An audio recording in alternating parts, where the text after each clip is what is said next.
Setiap menjelang Hari Raya Idul Fitri, penggilingan bakso di rumahku rame. Kalau biasanya nyampe rumah itu jam 8, hari ini jam 9 baru nyampe rumah, guys. Ini dia yang saya bawa dari pasar, adonan. Ada lagi saus tomat.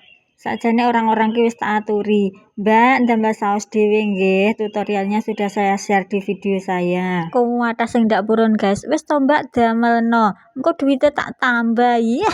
Aku tak sing kari ngemplok ae jarene. Oh alah ki piye to yo niatku lho. Yo ben rada ringan ngono panggaweanku, dadakno bodho ndak purun damel saus dhewe-dhewe. Ya wis akhirnya mau tidak mau yo panggat tak damel. Untuk hari ini yang saya buat adalah pentol untuk suguhan lebaran, guys. Karena untuk suguhan lebaran dadine iki pentol iki cilik-cilik sak neker-neker. Isinya berapa sekilo embuh ra ngitung sangke akeh.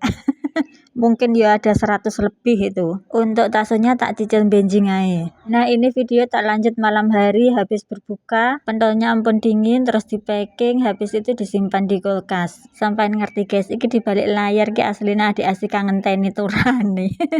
Alhamdulillah akhirnya ampun mantun ndak ada. Terima kasih ya guys yang sudah menonton video saya. Sampai jumpa di video saya selanjutnya.